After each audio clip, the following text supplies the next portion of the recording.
Bienvenue dans le royaume intérieur, je suis votre hôte Julie Desca. Aujourd'hui, je suis très heureuse de me retourner vers Joel S. Goldsmith pour vous présenter un de ses livres intitulé « Dieu la substance de toute forme ». Narration et arrangement par Julie Desca. Dieu la substance de toute forme par Joel S. Goldsmith. Préface. Si l'Éternel ne bâtit la maison, ceux qui la construisent travaillent en vain. Psaume 127.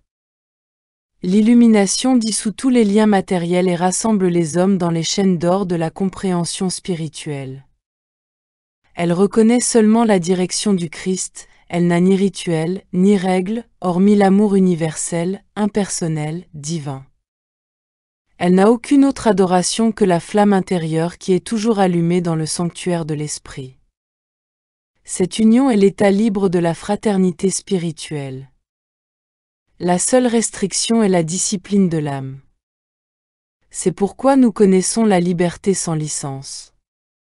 Nous sommes un univers uni, sans limite physique. Un service divin à Dieu, sans cérémonie ni credo. Les illuminés marchent sans peur par la grâce. Extrait du chapitre « L'illumination spirituelle du livre La Voie infinie » de Joel Goldsmith. Chapitre 1er – Dévoilement individuel de la conscience. La mission fondamentale de la Voie infinie est le dévoilement intérieur, la révélation de la vérité à partir de l'intérieur de notre propre être. La parole écrite est la moindre part de ce travail, ce qui n'est ni écrit ni dit est le plus grand enseignement. Les professeurs humains sont seulement des aides temporaires sur le chemin. C'est seulement de l'intériorité que vient la lumière et elle donne à certains la possibilité de guérir et d'être capables d'enseigner que « le royaume de Dieu est en vous » Luc 17, 21, et que vous êtes l'accomplissement de Dieu. Le professeur authentique reçoit inspiration et lumière et est capable de communiquer ces dernières seulement parce qu'il a la réalisation de « de moi-même je ne peux rien faire » Jean 5, 30, et le Père qui demeure en moi, il fait les œuvres Jean 14, 10. Donc, ce « Père intérieur » vient comme une présence impersonnelle éveiller la pensée réceptive à la divinité de l'individu. Et ils seront tous enseignés par Dieu, Jean 6, 4, 5. Mon unicité consciente avec Dieu me rend un avec tous ceux qui sont capables de recevoir la parole à ce niveau de conscience. Votre unité consciente avec Dieu vous rend réceptif et sensible à toute la vérité. Là où se trouve une pensée réceptive, Dieu parle. Là où l'être spirituel est manifesté, Dieu est présent. Puisque Dieu manifeste et exprime son propre être en tant que vous, vous êtes aussi infini que Dieu, pas seulement une petite portion de Dieu. Dieu ne se divise pas, mais se manifeste, s'exprime, se révèle, se déploie et se dévoile en tant que vous et en tant que moi. C'est un état de conscience Christ dans lequel Dieu parle, Dieu bouge, Dieu agit. Quand je parle ou écris à propos de la lettre de vérité, c'est la plus petite partie de l'activité qui se poursuit dans ma conscience. Toujours, en tant qu'un professeur de la Voie infinie, ma conscience est-elle alerte et éveillée et transcende tout ce qui concerne la lettre de vérité que je pourrais communiquer. Cette conscience qui est la divinité de mon être, est aussi la divinité de votre être. C'est la conscience divine de vous et elle vous stimule pour une connaissance consciente de ses propres qualités, nature et caractère divin. Suivre le chemin spirituel. Ceux parmi vous qui, dans un certain degré, ont été capables de recevoir la lumière, et qui ont reçu une mesure de dévoilement et de révélation intérieure, reconnaîtrez qu'en raison de cette expérience, vous ne serez jamais tout à fait les mêmes. À compter de ce moment-là, c'est comme si vous aviez contacté un centre infini de sagesse et de connaissance, une présence infinie qui guide, garde, dirige, protège, maintient et soutient. Ceux d'entre vous qui sont sur ce chemin et qui n'ont pas encore eu cette expérience l'auront cependant, parce que n'a-t-il pas été écrit « Vous ne m'avez pas choisi, mais je vous ai choisi ». Jean 15, 16. Dieu vous a amené à ce lieu de dévoilement et ne supportera pas que vous vous écartiez du chemin avant que vous ayez reçu votre illumination. suivre le chemin spirituel. Cependant, demande de la persévérance, parce que ce n'est pas un chemin facile, ce n'est pas un chemin facile. Étroite est la porte, et resserré est le chemin qui conduit à la vie, et il y en a peu qui les trouvent. Matthieu 7, 14. Il y a des épreuves sur ce chemin, beaucoup d'épreuves. Ce n'est pas un chemin recouvert de roses sans épines. Vous pourriez vous demander pourquoi, après que Dieu se soit rendu évident dans votre expérience, vous avez encore une douleur physique ou un chagrin, une difficulté ou un malheur. Mais je peux certifier que certaines de nos plus grandes épreuves arrivent après que nous nous soyons embarqués sur ce chemin, et que ce sont ces épreuves même qui nous forcent à sortir hors de notre sens physique de l'existence dans la conscience spirituelle de la vie et de la forme. Le chemin spirituel est un chemin de service. Nous ne sommes pas seulement les serviteurs du Seigneur, mais nous sommes les serviteurs des autres sur ce chemin. Dans ce travail, nous ne trouverons pas le monde attendant de nous servir, mais nous trouverons plutôt que nous sommes des serviteurs. Le Maître enseigna cette leçon de service et d'humilité quand il lava les pieds de ses disciples. Bien que nous, à cette époque, ne soyons pas appelés à remplir notre état de serviteur de cette façon, nous servirons vraiment de beaucoup de façons. Ceux qui connaissent des hommes et des femmes ayant reçu l'illumination reconnaissent que la vie de ces personnes est une vie de dévouement, non seulement vers Dieu, mais envers tous ceux qui viennent à elles pour de l'aide, envers ceux qui recherchent guérison ou lumière. La voie infinie et les autres enseignements. Chacun d'entre nous a cherché à comprendre Dieu au moyen de quelques formes particulières d'études. Quelles que furent les organisations ou les enseignements religieux, ils agirent comme une pierre d'achoppement pour nous d'aller plus loin dans la compréhension de l'enseignement du Maître.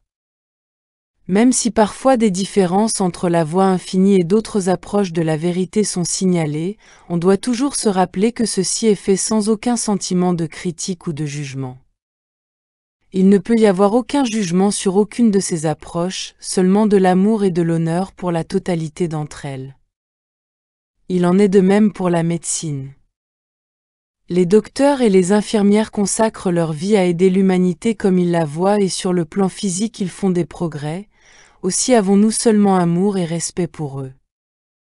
Une des grandes différences entre ce message et celui de certains enseignements métaphysiques, c'est que dans la voie infinie il n'y a pas un certain mental divin ou amour divin ou divin quelque chose ou autre qui va faire quelque chose pour vous. La voie infinie enseigne que Dieu, la conscience divine de votre être, est la loi de votre être, c'est la seule loi et c'est une loi d'amour. Une autre différence entre ce message et les autres, c'est que nous n'attribuons aucun pouvoir à cette chose que certaines personnes appellent « esprit mortel ». Vous avez bien souvent entendu l'expression « je me demande ce que l'esprit mortel va me faire aujourd'hui » et généralement il le fait. À une époque, il était enseigné et on le croyait généralement, qu'il y avait des causes mentales pour des maladies physiques, et presque à cette même époque il y eut des listes en circulation indiquant que si vous aviez des rhumatismes, ils étaient causés par le ressentiment, si vous aviez le cancer, il était causé par la haine ou la jalousie, et si vous aviez quelque chose d'autre, c'était causé par quelque caractéristique mentale ou émotionnelle. De tels enseignements, donc, nous ne les acceptons pas comme justes. Dans la croyance humaine, sans aucun doute, il y a quelque chose de vrai là-dedans. Aujourd'hui, même la science médicale proclame que si vous vous inquiétez suffisamment, vous pourriez développer un ulcère, et c'est probablement vrai sur le plan purement humain. Cependant, cela n'a rien à voir avec l'enseignement de la voie infinie, enseignement dans lequel non seulement la maladie n'a pas de cause, mais en réalité il n'y a aucune loi de maladie. Il n'y a rien, quoi que soit ce rien, qui va nous faire quelque chose. Non, c'est une certaine croyance universelle, que, pour le moment par ignorance nous avons acceptée. Par ignorance, nous acceptons la croyance universelle en un moi séparé de Dieu.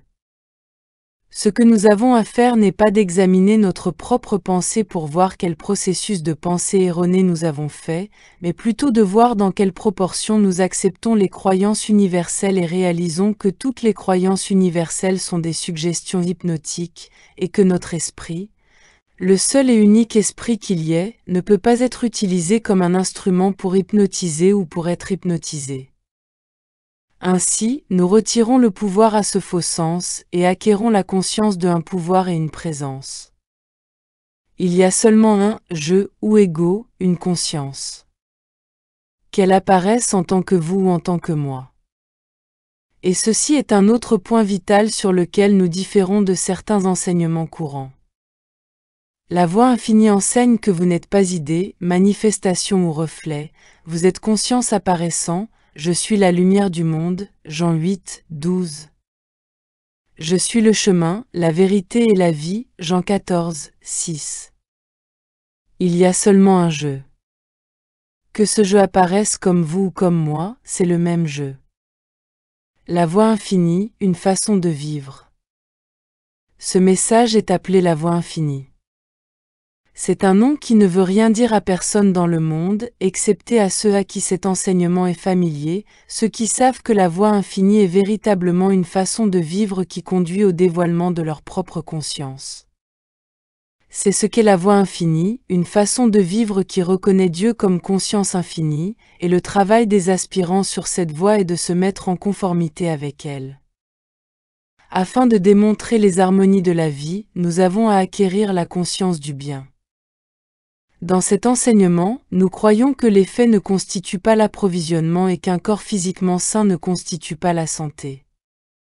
Le chemin spirituel est d'obtenir la conscience de la vie et la laisser produire l'approvisionnement et la santé.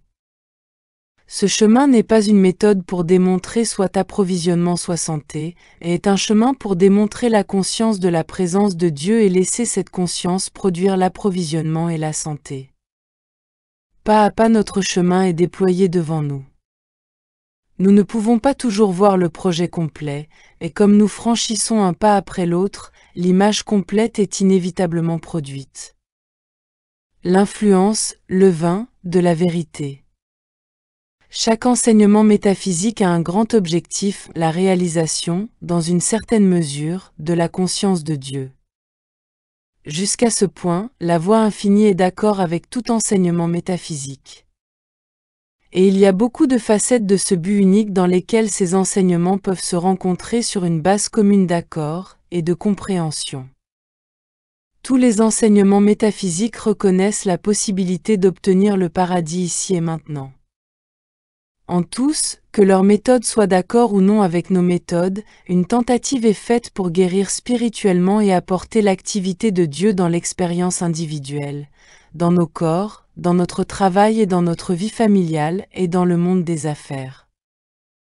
Pendant une courte période, les écrits de la voie infinie ont été largement distribués et ont circulé autour du monde. Quand ils sont lus avec un esprit ouvert, ils sont trouvés acceptables non seulement par les métaphysiciens indépendants et par ceux des mouvements métaphysiques organisés, mais par les membres des églises orthodoxes. Dans ces écrits, toutes les personnes ayant un but spirituel trouvent une base commune de rencontre.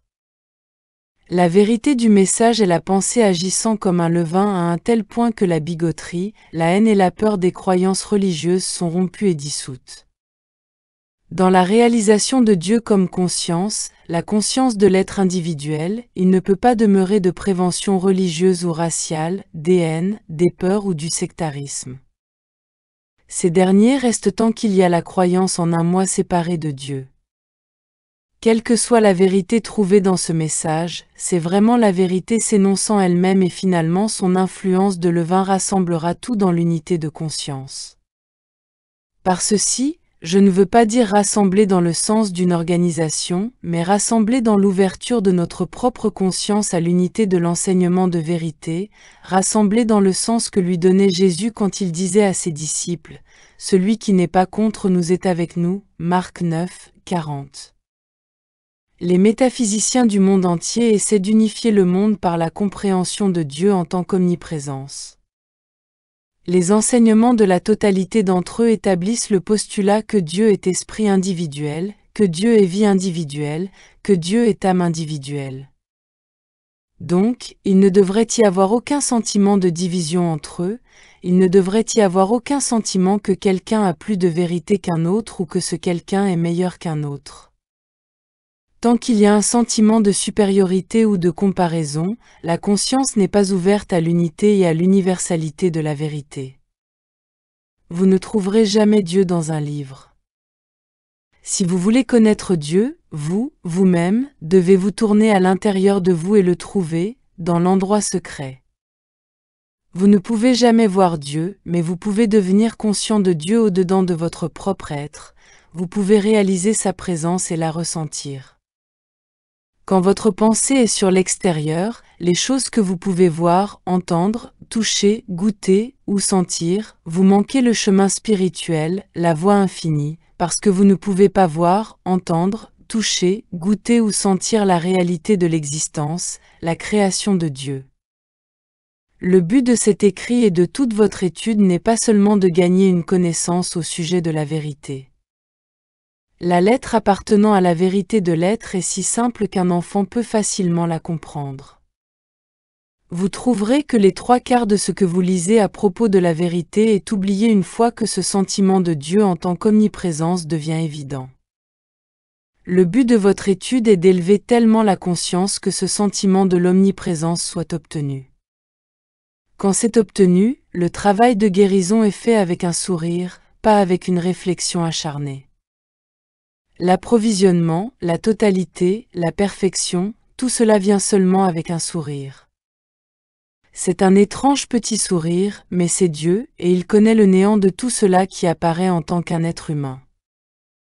Et cependant, c'est tout ce qu'est l'identité individuelle. Faites-en votre travail particulier pour réaliser que le pouvoir, la qualité, la quantité et la réalité ne sont pas dans ce qui est formé, mais sont plutôt dans le principe ou âme ou conscience qui produisent toute forme. Une nouvelle outre.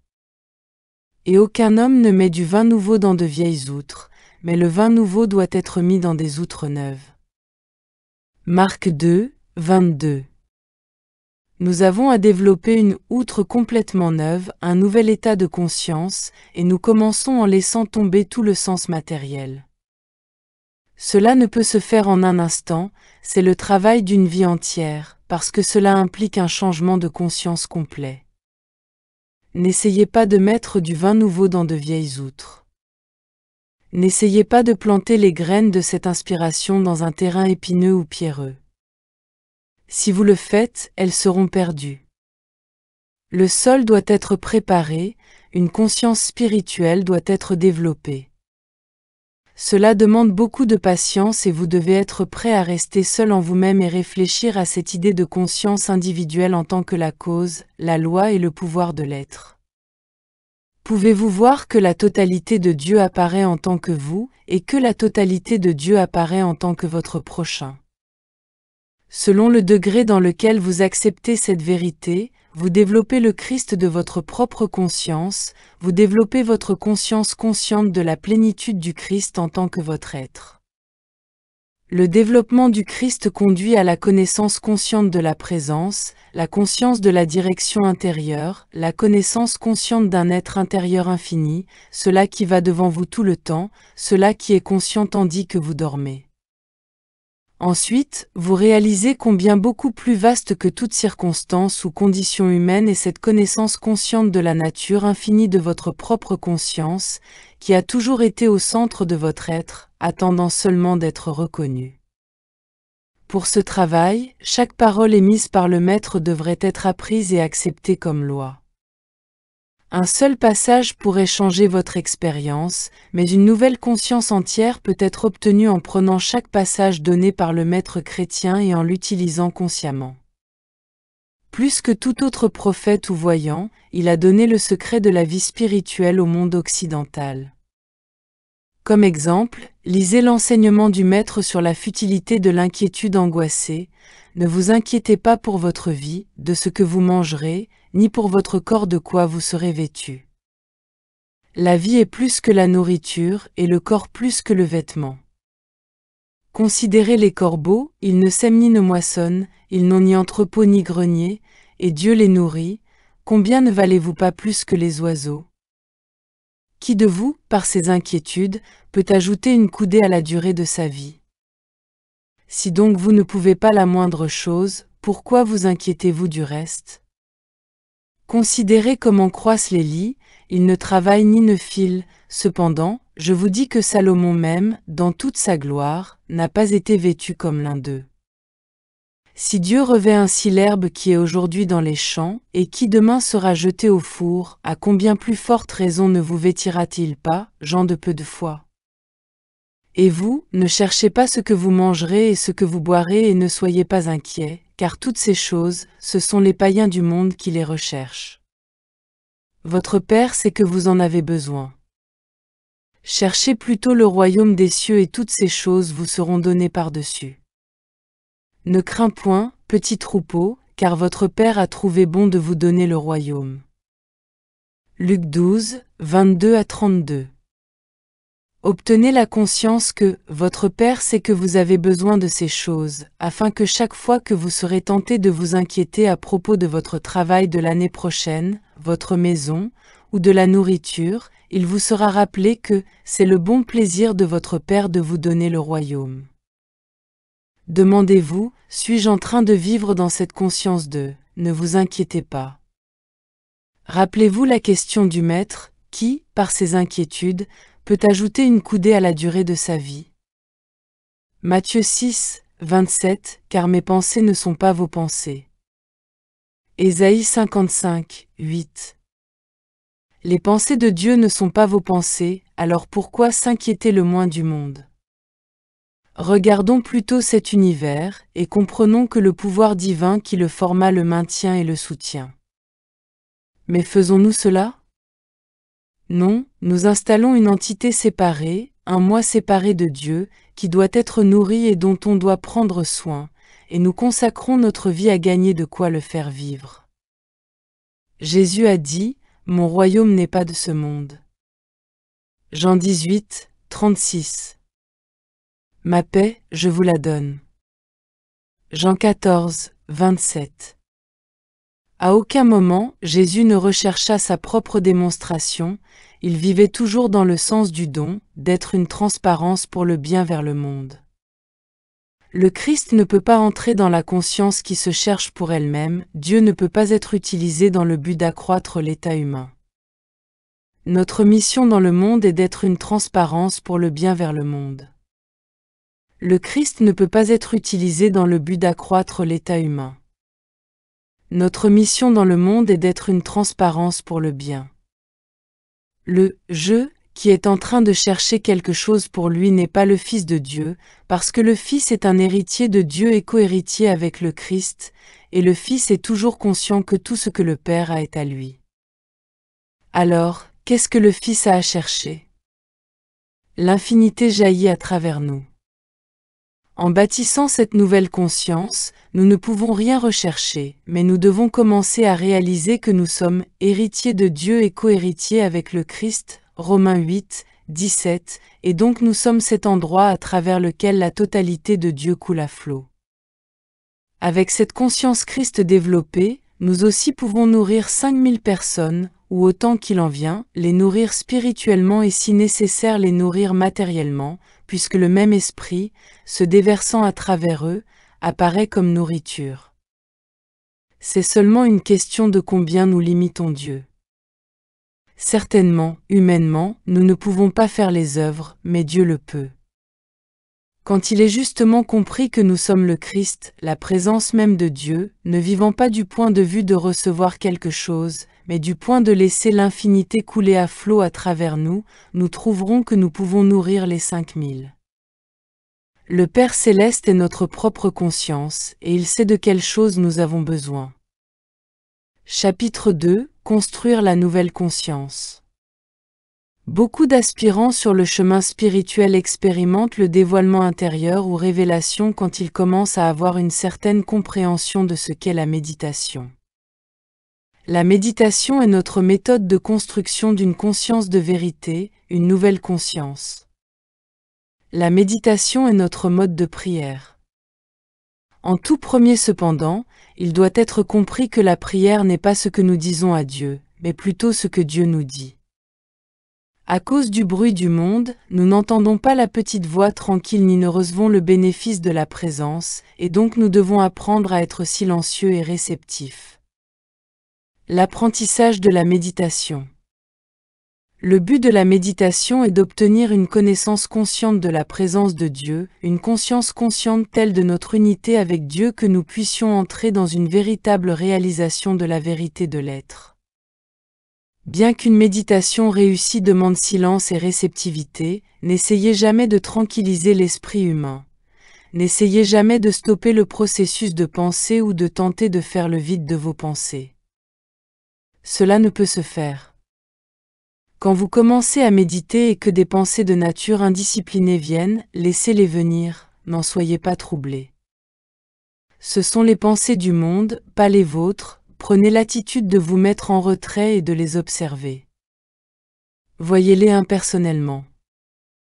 Bientôt, elles ne vous troubleront plus, et vous serez capable de vous asseoir et d'être en paix.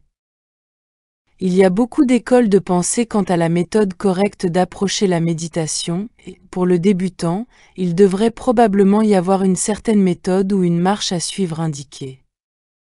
S'il est rappelé que dans la méditation notre attention totale doit être focalisée sur Dieu et les choses de Dieu, il sera facilement vu qu'en s'asseyant pour méditer, il est sage que le corps soit dans une position confortable afin que l'attention ne soit pas inconsciemment ramenée au corps. Rappelez-vous toujours, cependant, que la posture assumée n'est pas importante, pas plus que la méthode utilisée. Toute méthode adoptée l'est seulement dans le but de rendre plus facile de maintenir l'attention sur Dieu et de devenir consciemment réceptif au pouvoir infini de votre propre conscience. Soyez très patient dans la méditation et essayez de maîtriser tout sens d'agitation. Aucune vérité ne vous est donnée venant de l'extérieur que vous ne connaissiez pas déjà, mais la lumière donnée sur cette vérité à partir d'au-dedans de votre propre âme la rend applicable dans votre expérience. La vérité qui semble venir de l'extérieur est un rayon de vérité, et ce rayon imprégné de votre propre conscience devient la lumière du monde, pour vous et pour tous ceux qui viennent dans son influence. Et moi, si je suis élevé de la terre, j'attirerai tous les hommes à moi. Jean 12, 32. La méditation, étant une conscience de la présence de Dieu, peut vous attirer et vous élever à ce lieu où vous pouvez appréhender la parole de vérité dans sa signification intérieure. Ne soyez pas impatient avec vos progrès. Vous apprenez un nouveau mode de vie et développez une conscience de l'existence entièrement nouvelle.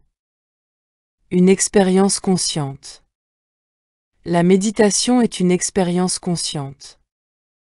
Ceux qui éprouvent des difficultés à méditer et quelquefois tombent endormis n'en font pas une expérience consciente. N'essayez pas de supprimer le processus de pensée dans la méditation. Il n'y a rien de mal à penser. En fait, c'est une grande aide de commencer la méditation par quelques questions ou avec quelque idée précise sur laquelle vous souhaitez de la lumière, et ensuite, quand vous entrerez en méditation, vous ne pourrez pas vous endormir. Il se pourrait que vous entriez en méditation pour être guidé dans la journée. Dans ce cas, vous prendriez cette question dans votre méditation, et que nous l'énonciez ou que vous y pensiez, vous seriez consciemment conscient du fait que vous êtes en méditation pour guidance et direction. Vous ne pouvez pas dormir avec un esprit ouvert et attendant des instructions. De la même façon, si votre travail ou le travail de votre mari a passé au premier plan dans votre esprit avant d'entrer en méditation, vous ne vous endormirez pas. Vous entrerez en méditation avec l'idée de recevoir un dévoilement de Dieu, un dévoilement venant de la sagesse intérieure enfermée en vous. Cette sagesse peut vous donner une sensation réconfortante de protection, ou elle peut donner à votre mari, à votre père, ou à votre enfant, une protection embrassant tout. Vous ne serez pas endormi ou somnolent en méditant si vous réalisez que la méditation est une activité consciente de votre esprit et de votre âme. Ce n'est pas s'asseoir à ne rien faire paresseusement et dire « D'accord, Dieu, tu as le feu vert ». Et c'est ce à quoi revient beaucoup de méditation quand il y a la tentation de s'endormir. L'étudiant part à la dérive dans le sommeil tandis qu'il est en méditation seulement parce qu'il ne réalise pas qu'il devrait être constamment éveillé pour recevoir quelque direction intérieure, éveillé pour entendre la voix de Dieu. Il devrait aller à son moi intérieur avec l'attention centrée sur quelques vérités spécifiques et attendre ensuite que Dieu se révèle. Me voici, Père, vigilant et éveillé pour ta direction. Le sommeil comme un repos dans la conscience. Dans ce travail, j'ai découvert que plus nous approchons le sens spirituel de l'existence, moins nous avons besoin de sommeil. Ne parlant pas seulement à partir de mon expérience personnelle, mais aussi à partir de l'expérience d'autres personnes ayant travaillé pendant un certain temps sur ce chemin, il a été découvert une quasi-impossibilité à dormir continuellement pendant 8 heures. Il se pourrait que nous dormions pendant 8 heures sur 24 si nous en avons l'opportunité, mais rarement est-il possible de dormir pendant 8 heures consécutives. Après 2 ou 3 heures, nous nous réveillons et nous restons réveillés pendant une période durant laquelle quelque dévoilement nous vient, ou bien un sentiment de paix ou d'harmonie, selon la façon dont la période de réveil est abordée. Si cette période de réveil est combattue, et qu'un effort est fait pour se rendormir, elle ne peut pas être d'un grand profit. Et si ce réveil est accepté comme une activité de la sagesse divine et qu'il y a une disposition et une patience suffisantes pour laisser cette sagesse se dévoiler et se révéler, il sera trouvé que les heures éveillées dans le milieu de la nuit sont les plus bénéfiques dans la totalité des 24 heures. Quelque chose d'intéressant à ce propos, également, c'est que quand notre réveil au milieu de la nuit est le résultat de l'activité spirituelle dans la conscience, même si cela nous laisse avec moins de sommeil que ce que nous avons été habitués d'avoir, il n'en résulte aucune fatigue le jour suivant. J'ai observé cela pendant de nombreuses années, à partir de ma propre expérience aussi bien qu'à partir de celle d'hommes et de femmes d'affaires, de maîtresses de maison, et de personnes de tous les styles de vie, je sais qu'aussitôt que cette activité spirituelle commence à se manifester par des périodes de réveil la nuit, qui sont acceptées joyeusement comme des opportunités pour le dévoilement de la paix et de l'harmonie, le jour suivant est rempli d'une connaissance consciente de l'esprit divin plutôt que par un sentiment de fatigue. Ceux qui sont sur ce chemin ont besoin de peu de sommeil pour toute activité attendue d'eux. C'est parce qu'il est possible de trouver tous les bénéfices du sommeil tandis que nous sommes éveillés. Le sommeil est vraiment seulement une forme légère de mort ou d'inconscience, c'est une perte de conscience et c'est ce qui se rapproche le plus de la mort ou au moins en est l'étape précédente. Le sommeil, donc, du point de vue de l'esprit, n'est pas un état d'inconscience, mais un repos dans la conscience. La pensée est remplie par l'esprit, par la conscience spirituelle, par un authentique sentiment de l'esprit du Christ, et cela est la cause qu'une personne soit immensément éveillée, pleine d'entrain, vivante, presque électrique. Vous voyez, ce que nous faisons dans ce travail, c'est contacter véritablement l'esprit du Christ, l'esprit qui est Dieu, et cela rend une personne pleine de vitalité et dynamique. Le sommeil n'a rien à voir avec cette vitalité, mais le repos, se reposer dans la conscience, a grandement à voir avec cela. Et c'est ainsi que nous pouvons recevoir le plein afflux de repos alors que nous sommes éveillés. La naissance du Christ dans la conscience individuelle. Par la pratique de la méditation, nous ouvrons notre conscience au courant de la vérité et nous devenons la transparence pour le bien infini vers le monde. Nous perdons le sentiment que nous, en tant que personnes, pouvons tout faire, et nous gagnons la compréhension que le Christ, ou Esprit de Dieu, qui vit en tant que nous, fait toutes choses. C'est l'Esprit qui produit, cause, anime et imprègne toute forme, toute formation et toute création. L'Esprit est la loi de tout effet. Pour nous, donc, il devient nécessaire d'acquérir la connaissance consciente de la présence et de la puissance de Dieu, agissant et apparaissant en tant que notre conscience individuelle, et de savoir que cette conscience est la loi, la substance et la réalité de notre univers, qu'elle apparaisse comme notre corps, nos affaires ou notre foyer. Là où nous avons échoué se trouve notre manque de reconnaissance de cette vérité, et notre manque de reconnaissance tient au fait que l'esprit humain se rebelle contre cette vérité qui supprime le pouvoir supposé que le mental a admis. Du point de vue que Christ est la révélation de l'unité de Dieu et de sa création, méditons la signification spirituelle du récit de la naissance de Jésus dans les Écritures. Jésus est né dans une mangeoire, probablement l'endroit le plus pauvre sur la terre à ce moment-là. Cette mangeoire peut être interprétée comme symbole de l'esprit humain, l'endroit le moins évolué dans lequel le Christ peut être mis au monde. Quand la pensée humaine est éveillée pour chercher la lumière, c'est là que l'attente est la plus grande, et c'est probablement alors que le Christ est né dans cette étable de l'esprit humain. Le bébé, Jésus, fut enveloppé dans des langes, et c'est ainsi pour nous, quand le Christ vient pour la première fois dans l'esprit humain. Il est enveloppé dans la douceur des vérités, il est revêtu de la simplicité des pensées auxquelles nous pouvons nous nourrir pour notre croissance et notre développement, jusqu'à ce que le danger des Hérodes, qui arriverait et le détruirait soit passé, jusqu'à ce que nous ayons grandi en compréhension de telle sorte que les questions et les doutes du monde ne puissent plus nous engloutir. La pensée humaine s'efforcera toujours de détruire le Christ. Joseph et Marie apportèrent leur fils nouveau-né en Égypte, où ils le gardèrent caché jusqu'à ce que le danger qui le détruirait soit passé. Il y a pour nous, dans ceci, une grande leçon de sagesse. Nous aussi nous devons cacher cette douce vérité, ne la démontrant pas en parole mais seulement dans les faits.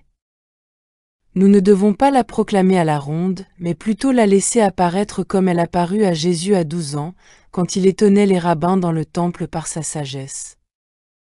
Ce ne fut que 12 ans après la naissance de Jésus que le Christ devint évident dans l'enfant.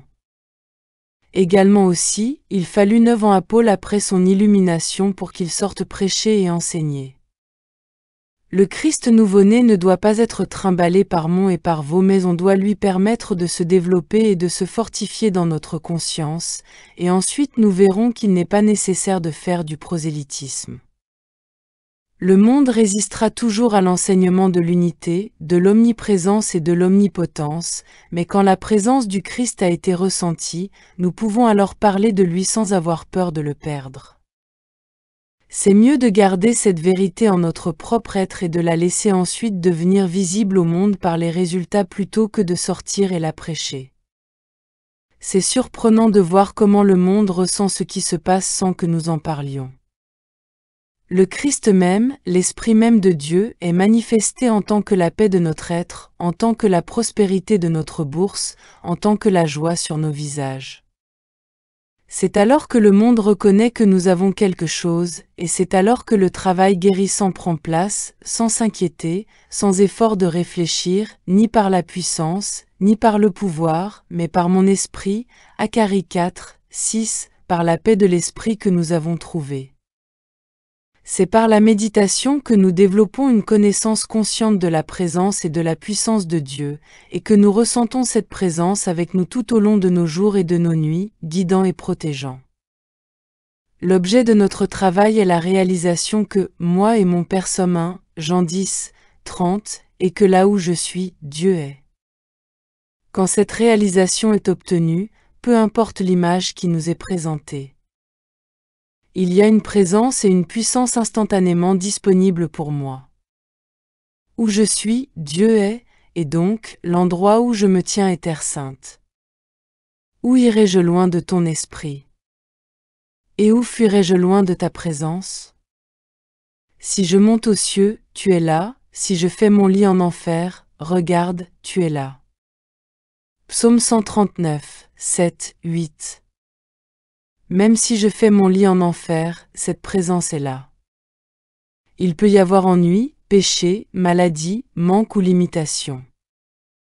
La nature de l'image n'a pas d'importance, parce que je me rappelle toujours que tu es là, et en conséquence, ceci est terre sainte. Où fuirai-je loin de ta présence, puisque ce je est Dieu? Chapitre 3, la conscience individuelle en tant que loi. Ainsi parle le Seigneur, que le sage ne se glorifie pas de sa sagesse, que le fort ne se glorifie pas de sa force, que le riche ne se glorifie pas de sa richesse, mais que celui qui veut se glorifie d'avoir de l'intelligence et de me connaître, de savoir que je suis le Seigneur qui exerce la bonté, le droit et la justice sur la terre. Jérémie 9, 23 à 24. Cette déclaration de Jérémie peut être accomplie dans notre expérience pratique. Nous n'avons pas à nous glorifier dans le monde de l'effet, que cet effet apparaisse comme personne, endroit, circonstance, condition ou chose, parce que la substance, la réalité, ne se trouve dans aucun effet. Le pouvoir et la gloire, la substance et la réalité, la cause et la loi, se trouvent dans l'esprit, qui produit tout ce qui nous apparaît comme forme, circonstance ou condition. Nous pouvons prendre plaisir aux choses de ce monde et les utiliser, mais notre foi et notre confiance ne doivent pas être centrées sur le monde ou les choses du monde. Notre foi et notre confiance doivent être dans l'esprit qui produit, forme et anime tout ce qui existe. Aucun pouvoir n'agit sur nous. La voix infinie enseigne que l'homme est conscience, et que cette conscience même est la cause du corps, des affaires et du foyer.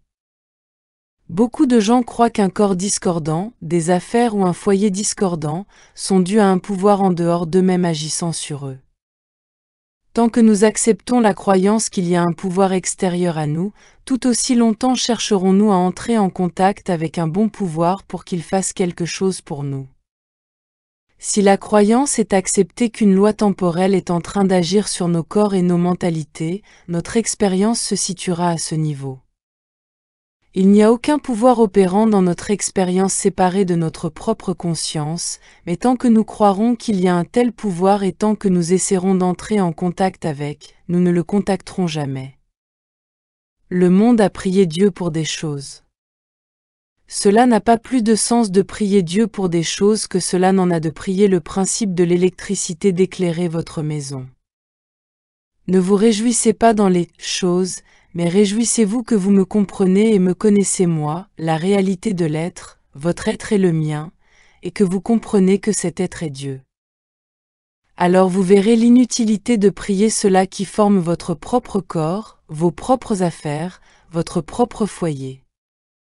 Ceci est apporté dans votre expérience, cependant, seulement en proportion de votre reconnaissance et de votre réalisation que votre propre conscience est la loi et qu'il n'y a aucune autre réalité en dehors de vous. Je suis vie éternelle. Je suis le chemin, la vérité et la vie, Jean 14, 6. Moi et mon Père sommes un, Jean 10, 30. Tout ce que le Père a est à moi, puisque je suis héritier de Dieu et co-héritier avec Christ. Moi et le Père sommes un, et cette unité constitue l'immortalité, l'harmonie, la grâce, la joie, l'abondance de mon corps et de mon âme. Avant qu'Abraham fût, je suis, Jean 8, 58. Regarde, je suis toujours avec toi, même jusqu'à la fin du monde, Matthieu 28, 20. La conscience divine de mon être me forma avant que je ne naisse. Elle me connaissant avant que je ne fus conçu. Le règne de Dieu, de la conscience, cette conscience qui est ma conscience individuelle, continue dans mon corps et dans mes affaires maintenant. Plus haut vous allez dans la compréhension de la conscience en tant que Dieu, plus grande est la transparence que vous êtes pour le règne de Dieu dans vos affaires. Dieu est omniprésent, mais il a besoin que vous le ressentiez consciemment pour le rendre efficace. De simples affirmations sont inutiles parce que par elles vous déclarez un Dieu séparé et en dehors de vous-même. Vous voyez Dieu comme étant hors d'ici, au lieu de comprendre la vie, la vérité et l'amour comme étant la conscience et la loi de votre propre être. Jésus se référait à votre Père et à mon Père. Nous avons un seul Père, Dieu, Jean 8, 41.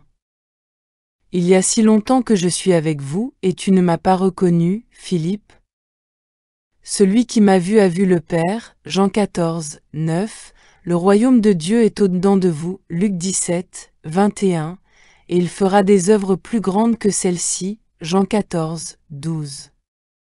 Comment quelqu'un pourrait-il faire ces plus grandes œuvres si la même présence et le même pouvoir n'étaient pas manifestés en tant que son être?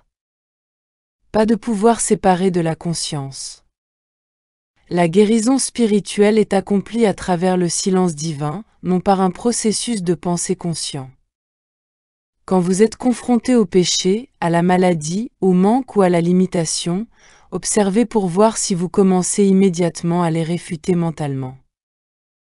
Si vous le faites, votre négation elle-même est la preuve que d'une certaine manière vous croyez qu'ils sont vrais, et dans le degré où vous croyez en cela, vous en êtes la victime. Quand vous connaissez vraiment la nature de l'erreur, il n'est pas nécessaire de le proclamer trop fort. Nous sommes trop aptes à aller ici ou là en déclarant « Je ne suis pas malade ». Un homme riche ne dit pas « Je ne suis pas pauvre ». Quand quelqu'un déclare à la ronde qu'il n'est pas malade, vous pouvez bien croire qu'il ne se sent pas en trop bonne santé et pense être rendu intact par ses déclarations. De la même manière, quand vous parlez à quelqu'un en lui disant que vous ne vous sentez pas bien et qu'il répond par le cliché « Ce n'est pas vrai », il n'a pas vraiment une connaissance intérieure consciente que ce n'est pas vrai, sinon il n'aurait pas à le formuler. L'erreur, étant seulement une croyance universelle, est irréelle en n'importe quelle forme, et elle est chassée par le pouvoir du silence. Les négations et les affirmations servent pendant un certain temps jusqu'à ce que nous devenions réceptifs à la vérité de l'être, mais nous abandonnerions leur utilisation dans notre reconnaissance qu'il ne peut pas y avoir Dieu et l'erreur, et que nous n'allons pas être abusés par les apparences. Si nous devons démontrer le principe comme substance, loi et cause, nous ne devons pas accepter la croyance qu'il y a une condition en dehors de Dieu ou une activité autre que le gouvernement de l'univers par Dieu. L'attitude juste est la réalisation de l'impossibilité d'une telle chose, et le « Merci Père » que vous connaissez vraiment l'irréalité d'une telle revendication. L'état de conscience qui ne hait ni ne craint aucune apparence est la conscience guérissant, et seulement une telle conscience peut dire « Qu'est-ce qui t'entrave ? Lève-toi et marche. » Il n'y a pas de pouvoir en dehors de la conscience de ton propre être. À la piscine de Bethesda, le paralysé et le malade attendaient qu'un pouvoir séparé et en dehors d'eux vienne et agisse sur eux, et s'ils avaient réalisé que tout pouvoir est au-dedans de leur propre être, ils se seraient tournés au-dedans vers le pouvoir de leur propre conscience et par cette réalisation ils n'auraient pas eu besoin de la piscine. Tant que nous croyons qu'il y a un pouvoir qui va agir sur nous en dehors du pouvoir de notre propre conscience, nous aussi nous sommes à la piscine de Bethesda, attendant le mouvement de l'eau, et nous pourrions aussi avoir à attendre 38 ans, comme le firent certains, avant que quelqu'un ayant une conscience illuminée ne vienne nous en faire sortir. Il n'est pas nécessaire d'attendre pour une libération complète. Il est nécessaire et important pour nous de nous lever et de faire tout ce qui nous est possible de faire, même quand cela semble très peu au moment présent. Nous continuerons à lutter pour obtenir la domination, et ainsi, progressivement, la coquille de la croyance humaine sera brisée, la croyance qu'il y a un pouvoir de mal quelque part qui peut agir sur nous. La seule action qu'il y a est action mentale. Si, en ce moment, nous pouvons seulement bouger un doigt, remuons ce doigt, réalisant que la domination et le pouvoir sont toujours dans l'Esprit de Dieu, dans la conscience, jamais dans les faits. Maintenant l'attitude de seulement un pouvoir, et ce un, n'étant pas quelque chose de séparé et en dehors de notre propre conscience, nous arrivons progressivement à cette connaissance consciente. Je suis la vie, je suis la vérité, je suis le pouvoir eux-mêmes. L'idolâtrie est la croyance qu'il y a du pouvoir dans les faits, c'est une confiance, une foi, dans ce qui a forme, une foi qui croit que ce qui apparaît comme un pouvoir extérieur a du pouvoir en lui-même. La chose la plus importante à savoir pour vous c'est que vous êtes cause et pas effet, que la totalité de la divinité apparaît en tant que vous. C'est vrai qu'au sens matériel vous ne pouvez pas avoir 40 milliards de totalité, mais dans un sens spirituel, la totalité peut être multipliée à l'infini. Par exemple, un individu peut être complètement honnête et cependant ne pas priver son voisin de l'honnêteté. Quelqu'un peut être 100% loyal, fidèle et vrai et cependant ne priver son prochain d'aucune part de ses qualités. La totalité de Dieu apparaît individuellement en tant que vous et moi où toute la santé, toute la richesse, toute la paix, toute la domination. Ce qui est vrai de vous et de moi doit être vrai de chacun. Pour être vrai, la vérité doit être universelle. Donc, puisque la vie est Dieu et puisque Dieu est votre vie et ma vie, ce doit être la vie de tout. Les joies et les fruits de cette grande vérité, cependant, sont apportés dans l'expérience individuelle seulement en proportion de notre réalisation consciente d'eux, étant donné que la connaissance consciente intérieure de Dieu, vie toujours présente, est développée. Pas de pouvoir dans les faits. En tant que conscience individuelle infinie, chacun de nous est un monde en lui-même, et chacun doit se découvrir lui-même être la loi et la vie de son propre être, le royaume de son propre être. Rien n'existe qui soit séparé de la conscience. Le pouvoir est dans la conscience qui produit l'effet et non dans l'effet lui-même. C'est seulement tant que nous croyons que le pouvoir est dans l'effet que nous continuons à rechercher la démonstration des choses. En 1948, un appel me vint d'aller à Hawaï. L'appel à l'aide était la raison apparente pour effectuer le voyage, mais en réalité c'était seulement un leurre, parce que l'aide donnée était seulement une petite part du résultat du voyage. Entre autres choses, l'occasion se produisit de rencontrer un des chefs hawaïens, qui me raconta les difficultés expérimentées par son peuple durant la récession et comment ils se rassemblèrent pour essayer de découvrir le principe fondamental des démonstrations faites par les tribus primitives. Un jour, alors qu'il réfléchissait à cette question, il lui fut révélé que s'il était dans l'eau en train de couler et s'il pouvait atteindre et saisir un radeau, ce dernier le sauverait. Alors il pensa, supposons que j'atteigne et saisisse seulement une poignée de feuilles à la place d'un radeau. Avec cette idée arriva la réalisation que le même esprit qui était dans le radeau était aussi dans les feuilles, et que l'esprit qui le maintiendrait hors de l'eau n'était ni le radeau ni les feuilles mais l'esprit lui-même. Si vous comprenez ce point, vous verrez que le pouvoir, la substance et la vie ne sont jamais dans les faits en tant que tels, mais toujours dans l'esprit lui-même, la loi qui produit les faits. C'est vrai pour chaque effet. Une fois que vous voyez que l'approvisionnement n'est pas dans un effet, mais est dans l'esprit, vous aurez le secret de Jésus multipliant les pains et les poissons. Alors vous verrez que le même esprit qui soutient est tout autant dans le billet de $1 que dans le billet de $1000. Quand Jean le Baptiste était en prison, il commença à se demander si le Maître était vraiment le Christ, et il envoya quelqu'un vers Jésus pour lui demander: es-tu celui quoi doit venir? Matthieu 11, 3, ce à quoi Jésus répondit: allez rapporter à Jean ce que vous entendez et ce que vous voyez, les aveugles voient, les boiteux marchent, les lépreux sont purifiés, les sourds entendent, les morts ressuscitent et la bonne nouvelle est proclamée aux pauvres. Heureux celui pour qui je ne serai pas une occasion de chute. Et béni est celui, quel qu'il soit, qui ne s'offusquera pas de moi. Matthieu 11, 4-6. Si le principe qui accomplit les miracles n'est pas perçu, la vérité réelle est perdue, et si vous ne percevez pas le principe qui accomplit vos guérisons, vous ne recevrez rien qu'un soulagement temporaire. Vous devez comprendre que ce n'est pas le radeau qui vous soutient, mais c'est l'Esprit de Dieu apparaissant comme le radeau. L'Esprit est à la base de tout effet. Eddie Rickenbacker prouva ce principe quand il fut capable de s'asseoir tranquillement, sans même dire à ses amis qui étaient dans le bateau avec lui ce qu'il savait, et qu'il avait sa nourriture qui lui venait par la voie des airs, des poissons qui sautaient dans le radeau, et de la pluie qui tombait d'un ciel sans nuages. Il démontra que ce n'était ni la nourriture, ni l'eau, mais l'Esprit de Dieu, omniprésence, omnipotence, omniscience, qui lui apparaissait comme oiseau, poisson et eau, l'Esprit de Dieu qui apparaissait en tant que la chose nécessaire au moment. Ne prêtez plus jamais attention au monde, aux choses, en pensant que quelque chose est votre besoin.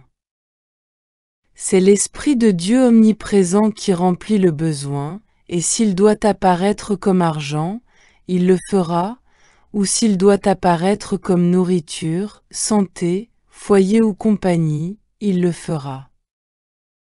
Peu importe ce qu'est la forme, tant qu'il y a la connaissance consciente que la substance de la forme est esprit. La substance de toute forme est esprit, et l'esprit est omniprésent en tant que chacun de vous, attendant seulement votre reconnaissance. Dieu est omniprésent, mais Dieu doit être reconnu parce que c'est la reconnaissance consciente de l'Esprit de Dieu qui le fait devenir visible en tant que la forme nécessaire à un moment donné.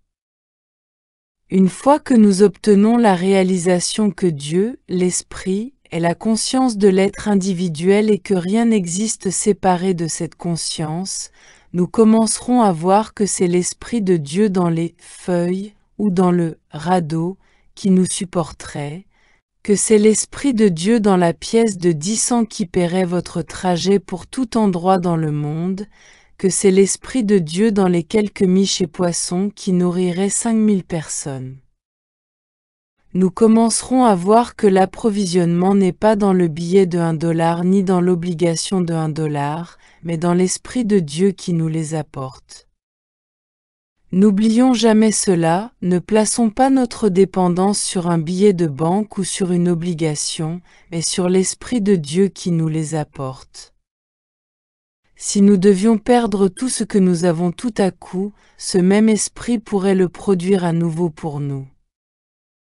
Jusqu'à ce que nous devenions à ce point un avec l'Esprit de Dieu apparaissant en tant qu'effet que nous ne soyons jamais tentés de croire que le pouvoir est dans les faits, nous trouverons que l'Esprit de Dieu n'opère pas dans notre expérience et nous serons sur le plan humain fluctuant, possédant beaucoup aujourd'hui et rien demain.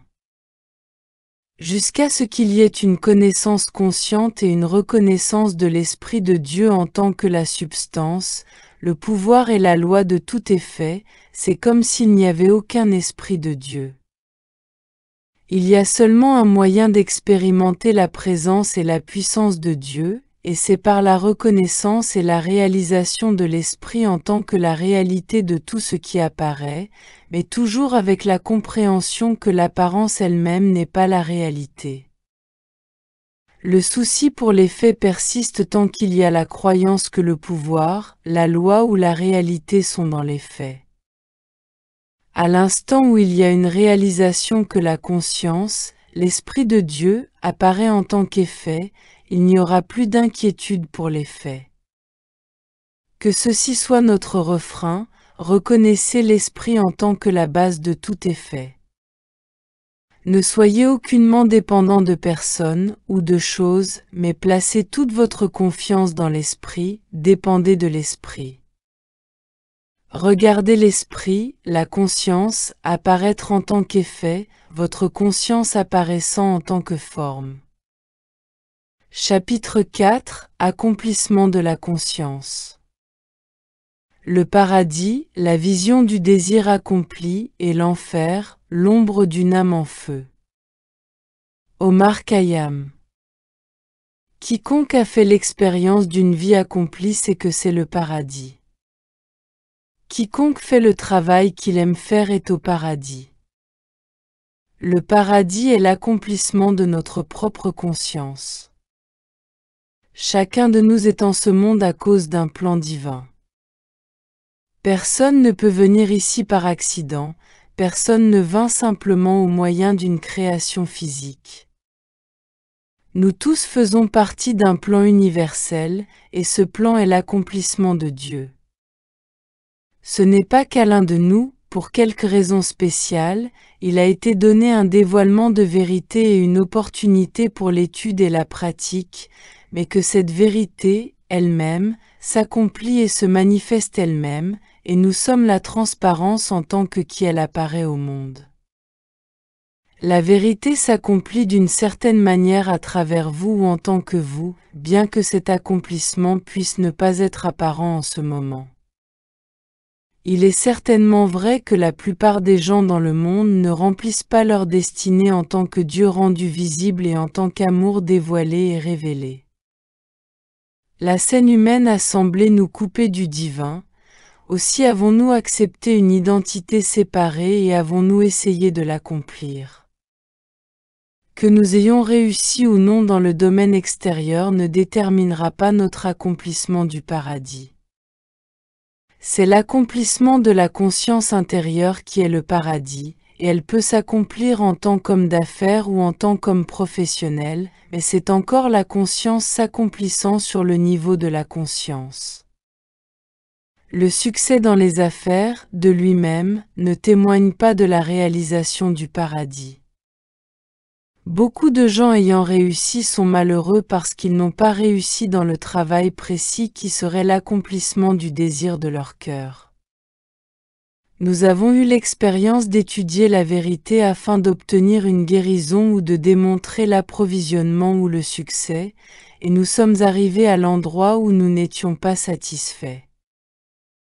Nous pourrions avoir obtenu notre santé ou prospérité ou succès, mais là encore nous n'étions pas heureux. Pourquoi? Parce que ces choses en elles-mêmes ne sont pas l'accomplissement. Donc, pour nous, le but primordial de la vie est-il de suivre ce chemin, la voie infinie, qui révèle la profondeur de notre propre conscience. C'est légitime que nous ayons de la joie, que nous trouvions de la joie, et soyez assurés que la joie nous viendra quand nous serons aux affaires du Père. Quand nous faisons notre travail à partir du point de vue de permettre à nos capacités intérieures d'être manifestées extérieurement, nous sommes vraiment aux affaires du Père, et nous trouvons notre joie. Quand le travail est accompli simplement pour gagner sa vie ou pour se faire une réputation ou une fortune, la joie n'est pas toujours là, mais la joie sera toujours présente si nous accomplissons ce pourquoi nous avons été amenés ici.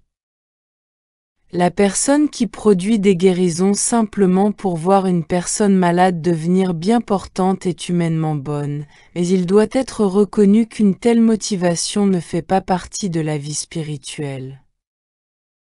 Si nous nous engageons dans le travail de guérison pour voir l'identité divine, le Christ, entrer en manifestation pour l'amour de lui, alors nous trouvons de la joie dans notre travail.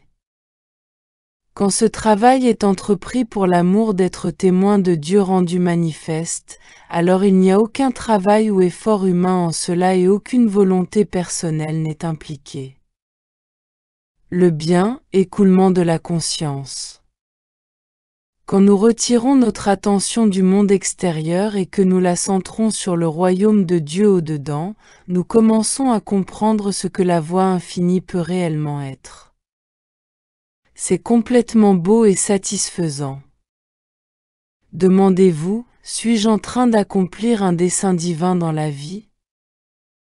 L'accomplissement de l'individualité prend place au-dedans, pas au dehors, bien que cela devienne apparent à l'extérieur. Il est impossible de ne pas reconnaître l'homme ou la femme qui ont trouvé une joie intérieure et une satisfaction intérieure, qui sont en paix avec eux-mêmes et le monde. Même si de telles personnes pouvaient arriver à un endroit où quelques circonstances extérieures leur faisaient brusquement perdre l'équilibre pendant quelque temps, elles le retrouveraient rapidement parce qu'elles réaliseraient que l'extérieur n'a pas trop d'importance. L'expérience extérieure est réellement l'accomplissement d'une expérience intérieure. Le désir accompli est, réellement, le paradis obtenu. La vérité, étant universelle, a toujours existé, et les grands saints et les voyants et les prophètes de tous les temps ont vu cette même vérité, que le seul paradis qu'il y ait, c'est l'accomplissement de nous-mêmes, et que trouver la place que Dieu ordonna pour nous est le paradis apporté sur la terre. Notre expérience est notre propre conscience se dévoilant, donc, toute notre attention doit-elle être apportée au dévoilement, à la révélation et à la découverte de la nature infinie de notre propre conscience. Si nous ne faisons pas le genre de travail que nous aimerions faire, nous ne devrions pas essayer de corriger cela sur le niveau extérieur. Nous n'abandonnons pas notre travail actuel pour en trouver un autre. Nous n'essayons pas de résoudre le problème sur le plan extérieur de l'existence. Donc, où que nous soyons en ce moment, apprenons à ne pas nous inquiéter de l'apparence, et souffrez qu'il en soit ainsi maintenant. Il y a une présence et une puissance au-dedans de nous, et elle déplacera chaque obstacle. En ce moment, nous pourrions même ne pas savoir ce qu'est l'obstacle, aussi notre travail est-il de commencer juste où nous sommes maintenant, avec Dieu. Moi et mon Père sommes un. Jean 10, 30.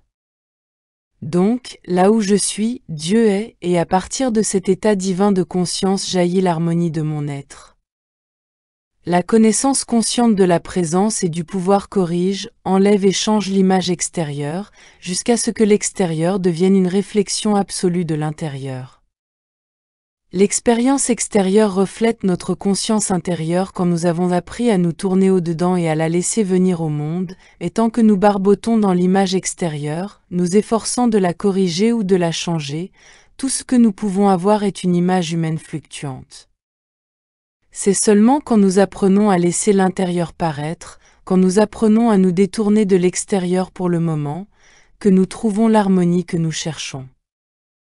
Tournez-vous au-dedans et demandez-vous, quel rôle suis-je destiné à jouer dans ce monde? Que suis-je en tant que l'accomplissement de Dieu? Chacun d'entre nous est venu pour apporter l'accomplissement de son monde personnel particulier. Je suis venu pour qu'ils aient la vie, et qu'ils l'aient plus abondamment, Jean 10, 10. Comme nous nous tournons vers la conscience divine, se dévoilant et se révélant, et que nous abandonnons l'inquiétude pour des corps malades ou des affaires malades, gardant la pensée sur ce qui se révèle d'au-dedans, nous commençons à trouver l'harmonie apparaissant dans le monde extérieur. Notre bien vient à nous en tant que jaillissement de notre propre conscience, l'amour s'accomplissant à travers notre être entier, Dieu en tant que la réalité de tout ce qui apparaît, Dieu en tant que la loi de toute forme. C'est notre conscience s'accomplissant elle-même qui apparaît en tant que notre expérience et il n'est pas nécessaire de tenter de la modeler avec nos désirs ou nos souhaits, mais plutôt de prendre l'attitude d'observation du dévoilement de Dieu. C'est la voie infinie de la vie, votre vie et ma vie, s'accomplissant sans planning humain. Cela ne se produit pas en faisant quelque chose dans le monde extérieur, mais par une disposition à être dirigé. Nous voyons notre concept de l'univers. Soyez vigilants pour saisir le point suivant parce que c'est le secret du travail de guérison, bien que, naturellement, ce ne soit pas vraiment un secret. Le manque de compréhension de ce point est la raison de l'échec de beaucoup de travail de guérison, et c'est un point qui a besoin d'être connu et compris par tous. Nous avons dit que Dieu est la substance de toute forme, que Dieu est la réalité de toute forme, la substance et la réalité de tout effet. Allons-nous alors comprendre que Dieu est la substance du corps, des arbres, des fleurs, du soleil, de la lune, des étoiles et de tout ce que nous connaissons par les sens matériels? Non, ceci est un univers spirituel. Il est vrai que Dieu est la substance de toute forme. Dieu est la substance de votre corps même et de toute création, mais rappelez-vous, quand je vous vois, c'est-à-dire quand je vois votre corps ou quand je vois les arbres ou les fleurs, je ne suis pas en train de voir l'univers spirituel, je suis seulement en train d'en voir un concept matériel fini. Ce concept se réfère au rêve adamique, l'illusion, l'image hypnotique, cela à quoi Jésus se référait quand il disait « Mon royaume n'est pas de ce monde ». Jean 18, 36. Cela ne veut pas dire qu'il y a deux univers, le réel et l'irréel, ou qu'il y a un corps réel et un corps irréel. Cela signifie que le seul univers qu'il y ait, c'est l'univers réel, et que le seul corps qu'il y a est le corps réel, mais ce que je vois est mon concept à leur sujet. Donc, la seule irréalité à leur sujet réside dans ma mauvaise perception d'eux, dans mon faux concept d'eux. Quand vous regardez une personne, vous n'êtes pas en train de voir ce que Dieu a créé, vous ne pouvez voir cela avec vos yeux, vous êtes seulement en train de voir votre concept de la création de Dieu, ou le concept que le monde entretient à propos de la création de Dieu. Regardez l'univers spirituel. Saisissez la signification de cela et vous verrez pourquoi il y a tant de manque de guérison. Si quelqu'un vous disait « Donnez-moi de l'aide », vous ne tenteriez pas de faire la moindre chose au sujet de ce faux concept, mais vous vous en détourneriez, réalisant que c'est seulement l'illusion et que juste là où l'illusion semble être, il y a Dieu apparaissant. Quand la conscience spirituelle est réalisée, c'est alors que nous pouvons voir l'univers spirituel, mais nous ne pouvons pas voir, entendre, goûter, toucher ou sentir l'univers spirituel au moyen des 5 sens physiques. Dans un état de conscience illuminé, nous en saisissons des aperçus, tout comme Jean, le disciple bien-aimé, a saisi la vision spirituelle de l'univers. Cependant, les arbres et les fleurs, les formes d'arbres et de fleurs ou de toute autre chose, ne sont pas spirituelles comme nous les voyons. Elles sont le sens illusoire de la réalité. Lorsque vous vous détournez de l'apparence et que vous vous tournez vers Dieu, cherchant la réalisation de la réalité en tant qu'esprit s'accomplissant lui-même, alors vous expérimenterez ce qui apparaît être une guérison. C'est réellement l'harmonie de Dieu nous étant révélée que nous voyons sous l'aspect de forme améliorée. C'est la partie la plus importante de notre travail de guérison. Vous ne réussirez pas alors que vous essayez de rendre bien portants des corps malades. Le succès dans le travail de guérison est obtenu quand vous êtes capable de vous détourner entièrement de l'image extérieure, reconnaissant qu'elle est illusion, et vous tourner au-dedans, réalisant Dieu omniprésent, omnipotent, et de discerner la réalité de la création de Dieu. Dans votre travail, ne pensez pas aux choses que vous essayez de guérir, pensez à ce que Dieu est et que Dieu apparaît en tant que Dieu apparaissant, non pas comme une forme avec des contours extérieurs, mais comme infinité, éternité, harmonie, joie, abondance. Alors vous aurez des guérisons. Beaucoup de personnes qui recherchent extérieurement à gagner la renommée ou la richesse et qui luttent pour cela, n'y trouvent plus d'intérêt lorsqu'elles y sont parvenues. Mais la joie ou la prospérité de celui qui y est parvenu en accomplissant le désir le plus profond de son cœur ne peuvent disparaître point. La même chose s'applique à la santé. Si vous cherchez extérieurement la santé, même si vous pouvez obtenir un corps parfait physiquement, vous n'aurez pas trouvé la santé. Le corps spirituel parfait est construit à partir de votre conscience intérieure en la laissant s'écouler de votre propre être et former le corps parfait. De la même manière, cette conscience intérieure peut vous construire une belle vie. Bâtissons notre paradis à partir de nos désirs intérieurs accomplis, étant le vaisseau bien disposé à se laisser traverser par ce courant qui accomplira tout ce pourquoi nous avons été amenés ici. Chapitre 5 – Le traitement en tant que conscience de vérité. Le traitement est une partie tellement importante de notre travail que, à moins que cela ne soit compris correctement, nous ne pouvons pas développer la pleine conscience de la vérité. Vous découvrirez qu'à travers mes écrits, j'ai insisté sur l'importance de la présentation correcte de la lettre de vérité et d'une compréhension correcte de la lettre de vérité. Quand on y est parvenu, l'esprit ou conscience de vérité peut suivre. Quelquefois les gens pensent que je suis si absolu que je ne donne pas de traitement ni ne crois pas en lui. Rien ne peut être plus éloigné de la vérité. Le traitement est une partie très importante de mon travail quotidien et il deviendra une partie très importante de votre travail si vous comprenez la nature du traitement. Dans mes écrits, je fais une distinction entre traitement et prière, mais nulle part n'ai-je jamais dit que nous n'utilisons pas de traitement.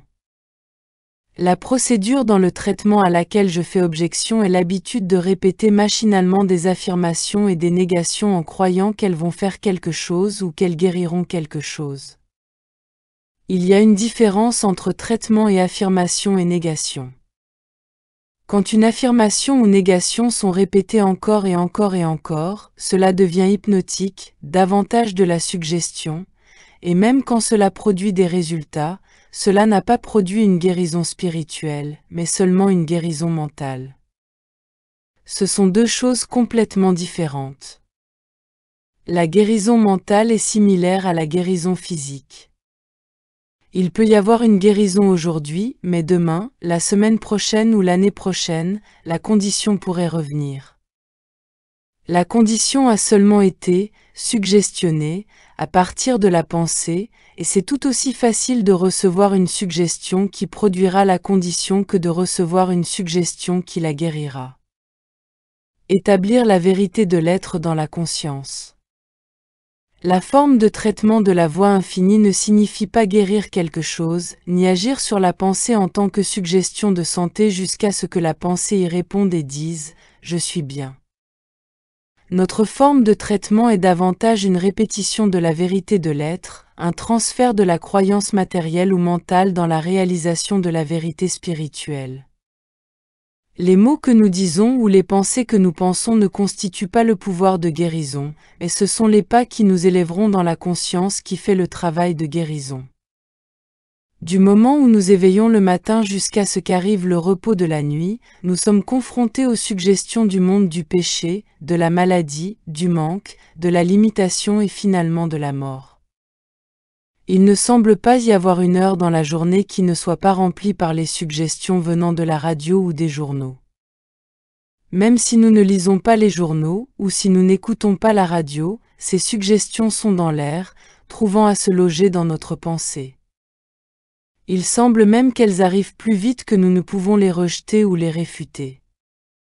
Donc, au commencement de notre ministère, au commencement de notre pratique de la vie spirituelle, il est nécessaire que nous fassions un effort conscient pour réfuter ces arguments ou suggestions, cependant non pas dans le sens de les nier ou de dire qu'ils n'existent pas, ou de répéter encore et encore qu'ils ne sont pas réels.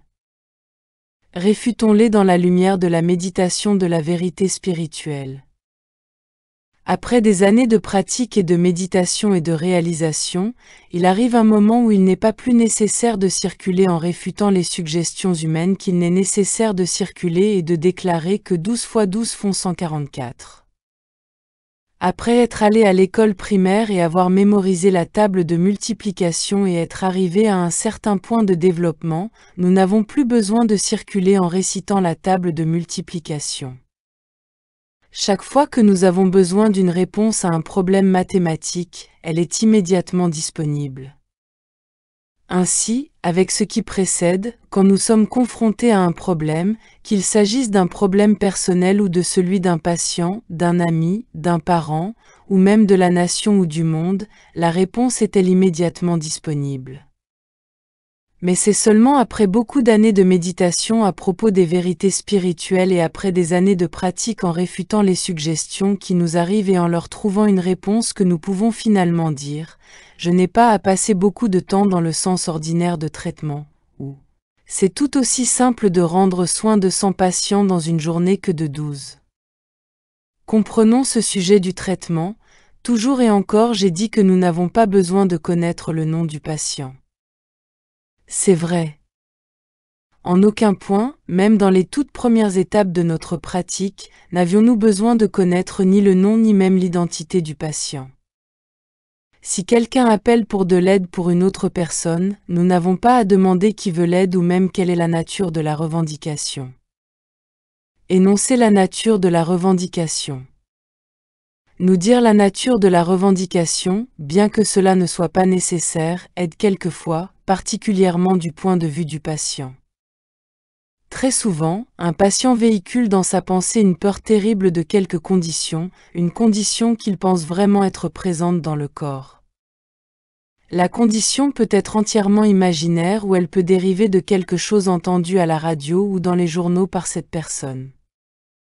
J'ai connu beaucoup de personnes qui ont souffert du cancer pendant des années, et pourtant aujourd'hui elles sont aussi vigoureuses et robustes qu'elles l'étaient il y a 18 ans.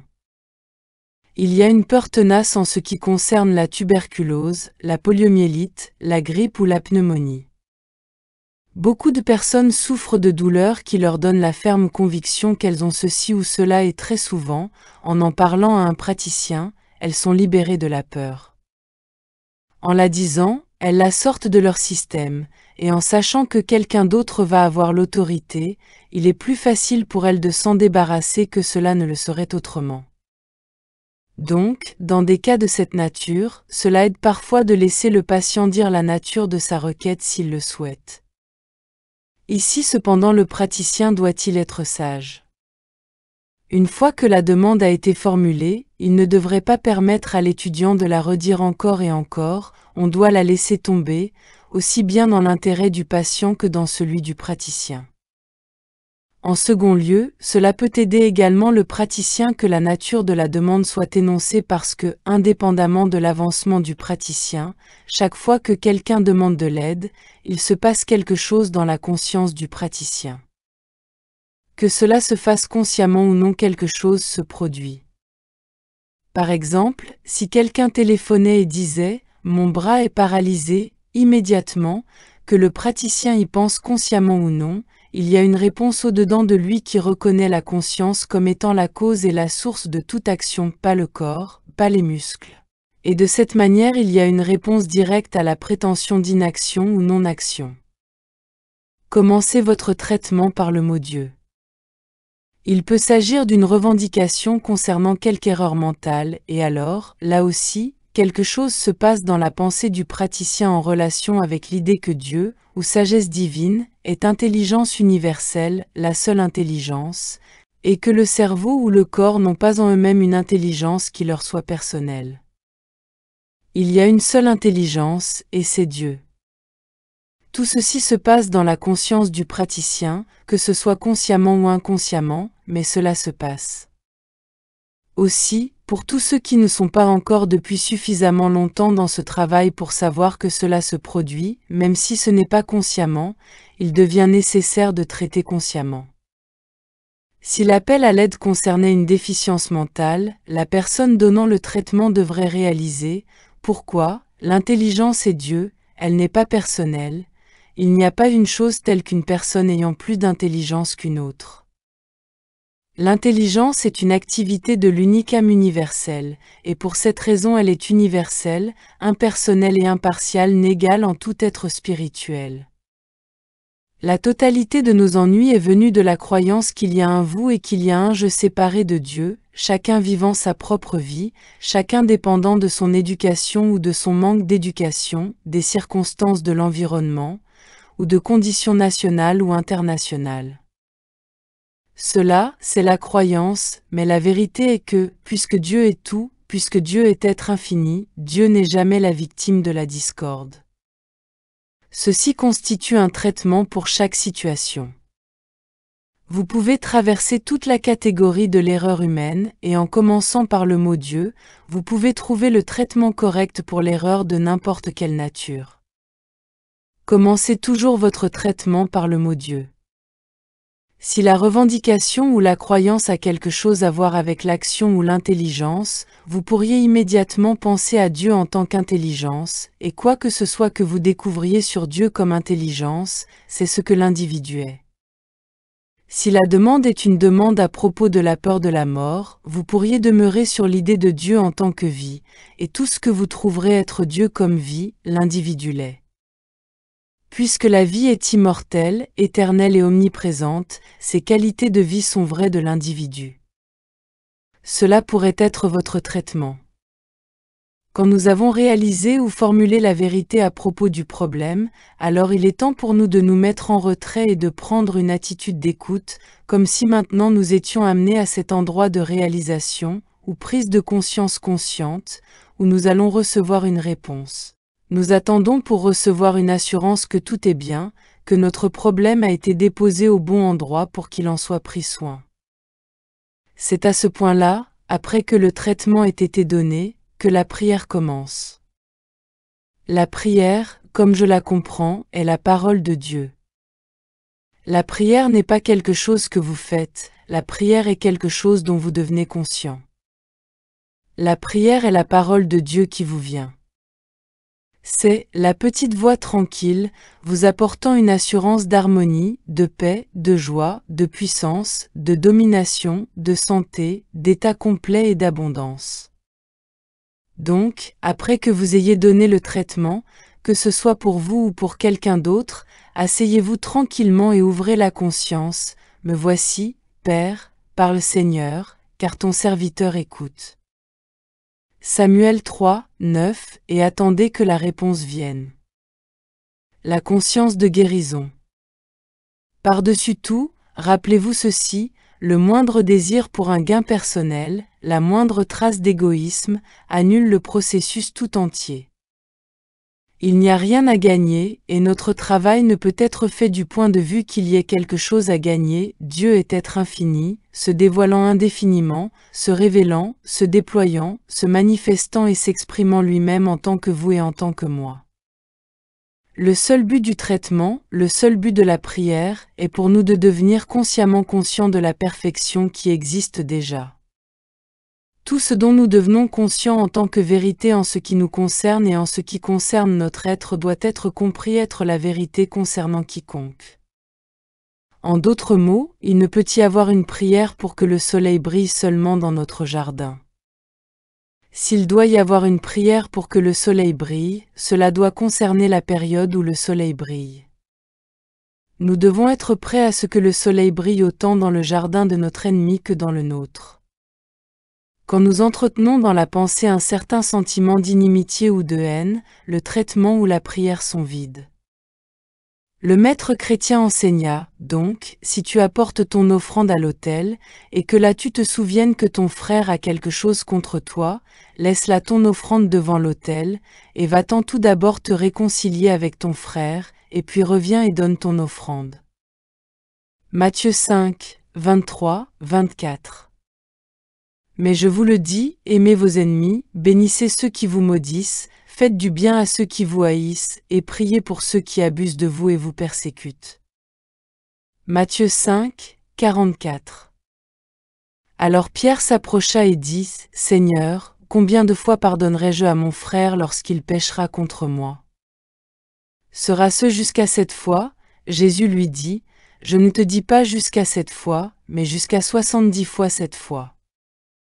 Matthieu 18, 21 à 22. Ne pouvez-vous voir que sans cette qualité de pardon, le traitement ou la prière sont seulement une perte de temps? La conscience doit être une transparence pour Dieu, et une transparence pour Dieu est universelle, impersonnelle et impartiale.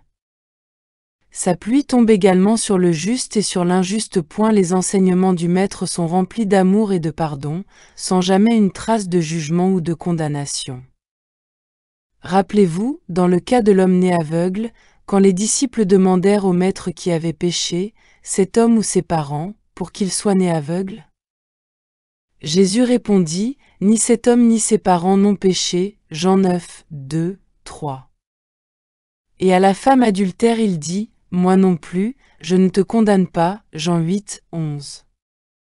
Nulle part dans la conscience Christ il n'y a une possibilité que la haine, l'envie, la jalousie ou la malice puissent trouver à s'y loger. Une conscience qui entretient l'un de ces traits n'est pas une conscience de guérison. La conscience d'un guérisseur doit être la conscience d'un individu qui n'entretient pas de haine, pas d'envie, pas de jalousie ni de malice. C'est facile de déterminer si votre traitement va être efficace ou si vous pouvez faire du bon travail de guérison. Nourrissez-vous un grand sentiment d'avoir été blessé personnellement dans le monde? Je ne veux pas dire que pour guérir nous devons avoir atteint le statut d'ange. Nous sommes encore un petit peu plus bas que les anges, et nous pouvons ressentir temporairement un peu de rancune contre un certain chef politique ou même contre quelqu'un dans la rue, mais le point principal est de ne pas laisser ces rancunes aller trop profondément. Dépêchez-vous de les surmonter parce qu'elles vous empêcheront de faire du bon travail de guérison. La conscience doit être une transparence pour Dieu, et étant donné que Dieu opère seulement comme la conscience de l'amour, partout où les qualités opposées sont entretenues, il n'y a pas de conscience de guérison. Soyez parfaitement disposés à ce que toute vérité que vous connaissiez à votre sujet soit universellement vraie. On m'a demandé si je considérais le traitement comme illumination de la raison, et j'ai fait ressortir que le traitement devrait être une raison illuminée parce que la raison ordinaire de l'esprit humain ne serait pas un très bon traitement. En d'autres mots, le traitement, en tant que raison illuminée, devrait être la réalisation de la présence de la vie, même quand la mort semble apparaître. Le mental qui raisonne dirait, bon, c'est la mort, il n'y a rien à faire, mais la raison illuminée saurait qu'il n'y a jamais eu de mort dans l'univers spirituel. Le traitement est nécessaire pour toutes les apparences humaines. Chaque apparence qui nous vient, du matin au soir, ou du soir au matin, concernant la scène humaine, nécessite un traitement. Même quand l'apparence est bonne, elle a besoin d'un traitement. Une personne peut être en parfaite santé en ce moment, et cependant demain le tableau tout entier peut avoir changé. Dans la scène humaine, nous pourrions connaître une personne parfaitement saine d'esprit et morale aujourd'hui, et demain toute la situation pourrait être renversée. Donc, ne soyez pas satisfait d'accepter même une bonne apparence, mais traduisez cela aussi dans le spirituellement réel, dont le bien est seulement la forme. Réalisez que là où se trouve la bonne apparence, réellement Dieu est. Tout sens de bonté n'est pas la bonté personnelle. Tout sens de santé ne constitue pas la santé personnelle. Dieu est réellement le bien et Dieu est réellement la santé. À moins que vous ne reconnaissiez cela, vous pouvez trébucher sur le point le plus vulnérable que vous ayez, et c'est de se satisfaire de la santé humaine ou de la richesse humaine, des bonnes apparences humaines. Chacun de nous dans le monde est en bonne santé pendant un certain temps, mais cela ne l'empêche pas d'être malade à un autre moment. Donc, le traitement véritable doit-il être réservé pour les apparences telles que péché, maladie, ivresse ou accident, mais vous devez toujours être vigilant pour ne pas être abusé par les apparences ou même par l'humanité bonne ou bien portante. Même au plus fort du bien, vous pouvez réaliser: je ne suis pas abusé par cette apparence non plus, Dieu est la santé véritable et la bonté véritable, et Dieu est la permanence de la santé et de la bonté.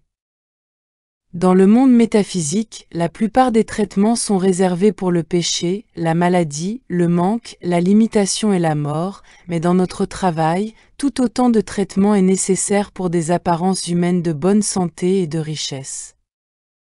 Trop de bonne santé humaine et de richesse humaine sont ici aujourd'hui et partis demain. Votre traitement est la réalisation que la santé humaine ou la richesse humaine ne sont pas la réalité, mais que juste là il y a la santé et la richesse de l'unique vie, Dieu, permanent, infini, omniprésent et omnipotent. C'est votre traitement pour chaque apparence humaine. Le traitement est nécessaire pour chaque apparence jusqu'à ce que nous devenions si fermes dans notre conscience de la réalité de Dieu, que même quand nous regardons des gens en bonne santé, nous traitons. Nous ne les traitons pas eux, mais nous sommes en train de traiter notre concept de ce que nous voyons en eux. Au moment où nous observons un besoin, nous sommes appelés pour un traitement. Pourquoi ? Nous ne traitons pas une personne, nous traitons notre concept de ce qui apparaît. Dieu est infini et tout, donc, tout ce qu'il y a c'est Dieu, et nous ne traitons jamais Dieu, n'est-ce pas ? Mais supposons que nous voyons l'humanité malade ou pécheresse. Doit-elle vraiment être traitée, ou est-elle dans notre concept de ce qui apparaît ? Sur ce point, nous divergeons de la plupart des enseignements métaphysiques, parce que dans certains d'entre eux les étudiants sont instruits de ne jamais donner un traitement à moins qu'il ne leur soit demandé. Ceci n'est pas vrai pour la voie infinie. Nous ne pouvons pas accepter les apparences et nous ne le faisons pas. Chaque fois qu'une phase d'erreur, ou même de bien, se présente à moi, je la traduis consciemment et je réalise que juste là Dieu est manifesté. Si l'individu est en soi peu réceptif, il sera guéri, qu'il sache ou non qu'on lui a donné un traitement, mais qu'il y ait ou non une réceptivité en lui, la chose importante, pour autant que cela me concerne, est que je n'ai pas accepté une apparence comme une réalité. Le traitement est le même qu'une personne demande de l'aide ou non. La vérité reste la même. Il n'y a pas une vérité pour une personne qui en sait suffisamment pour demander de l'aide et une vérité différente pour quelqu'un qui ne la demande pas. Il y a seulement une vérité, que nous devons connaître, afin que nous puissions être libres. Chapitre 6 – Développer une conscience de guérison. Rappelez-vous que le traitement n'est pas l'agence de guérison. L'agence de guérison est la conscience qui est développée par la réalisation du traitement. C'est la conscience Christ du praticien qui est l'agence de guérison. Tout le monde a cette conscience Christ à l'état potentiel, mais elle doit être développée, et son développement commence en surmontant dans un certain degré la peur de la maladie, et la peur du péché ou l'amour du péché. C'est seulement cette conscience, qui, dans une certaine mesure, a été épuré de ses haines et de ses peurs, qui est une agence de guérison. Les gens sont attirés vers le praticien qui a réalisé la conscience Christ, et c'est pourquoi un tel praticien est si occupé. Donc, dans les premiers stades de votre travail, le traitement est-il nécessaire ou tout au moins utile, pour élever la conscience jusqu'au point de réalisation? Par traitement, je n'entends pas une formule, des mots particuliers, mais j'entends la réalisation, peu importe ce qu'est la revendication qui vous est présentée, que juste ici se trouve la totalité, l'harmonie, la domination et la perfection de l'unique Dieu et que par conséquent cette harmonie est universelle, impersonnelle et impartiale. Dieu, la seule activité.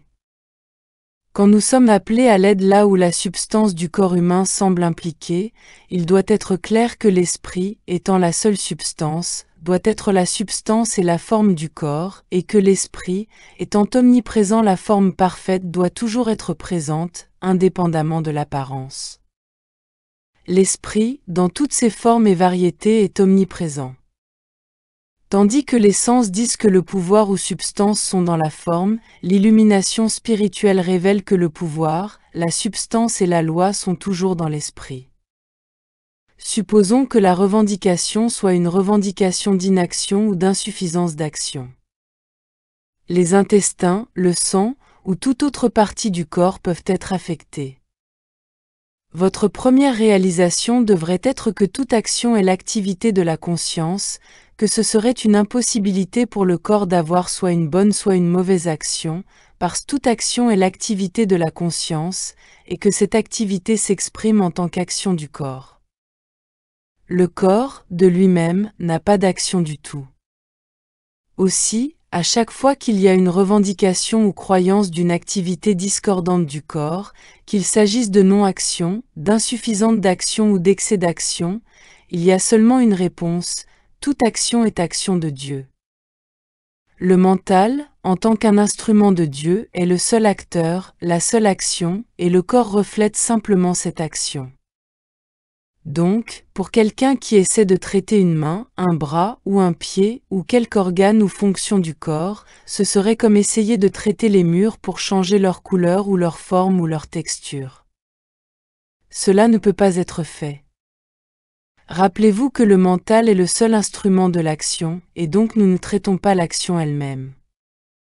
Notre traitement est la réalisation de la vérité que toute action est l'activité de la conscience. Une seule vie. Quelquefois, il nous est présenté des revendications impliquant la peur de la mort. C'est alors que nous nous tournons vers la réalisation de la vie. Qu'est-ce que la vie? Il y a seulement une vie, et cette vie est Dieu. La vie qui est Dieu ne peut pas mourir, et la vie qui est Dieu ne peut pas s'éteindre. Ne nous abusons pas avec l'usage de l'expression « il n'y a pas de mort, il s'est éteint ». Dieu ne peut pas s'éteindre et Dieu est la seule vie. Il y a une seule réponse à une revendication relative à la peur de la mort, et c'est que la vie n'a pas d'opposé parce que la vie est infinie. La vie qui est Dieu, est universelle, c'est la vie de toute existence, qu'il s'agisse de la vie de l'homme, de la femme, de l'enfant, de l'animal ou de la plante. La vie est toujours Dieu, il n'y a pas d'autre vie. Tout ce que vous connaissez à propos de la vie qui est Dieu est la vérité au sujet de la vie individuelle qui apparaît en tant que vous et en tant que moi. Être sans âge. Le traitement pour la revendication de l'âge est la réalisation que vous êtes aussi jeune ou que vous êtes aussi vieux que Dieu. Et à quel âge correspond « vieux » ? Et à quel âge s'applique « jeune » ? Au moment où vous pensez à votre âge, vous pensez à un moi séparé de Dieu et ensuite vous essayez de traiter l'illusion. Ne faites pas cela. Il y a un grand besoin dans notre expérience de réalisation de l'absence d'âge et de l'absence de temps, seulement nous aurions dû commencer beaucoup plus tôt, vers l'époque où nous étions sous la croyance d'avoir 7 ou 8 ans. Quelle mauvaise croyance que celle-là! Puis il y eut la croyance d'avoir 12 ou 13 ans, qui est légèrement pire, et après cela vint la croyance d'avoir 16, 17 ou 18 ans, qui est bien pire. probablement, la croyance la plus éprouvante de toutes est cette période entre 18 ans et les premières années après 20 ans. C'est le point où l'on sait tout ce qu'il y a à savoir. Personne ne peut rien nous dire, nous sommes devenus des hommes et des femmes. C'est la croyance sur l'âge qui nécessite vraiment un bon traitement une fois pour toutes. Alors arrive cette période décrite comme « changement de vie » et quel cauchemar c'est. Elle est suivie par l'étape dernière et finale, la vieillesse. Le meilleur moment pour commencer un traitement sur l'âge, c'est quand une personne est aux alentours de 7 ou 8 ans. Si nous savons nous y prendre avec succès à cet âge, probablement lorsque nous atteindrons 12 ou 13 ans nous aurons résolu le problème de l'âge en entier et nous parerons au besoin de traitement pour les autres croyances concernant l'âge.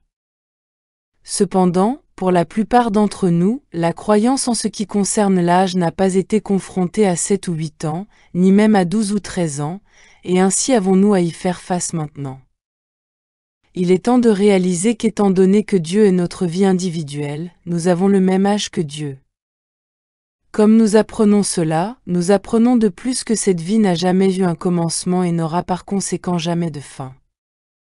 De la même manière, nous gouvernons les croyances appartenant au corps.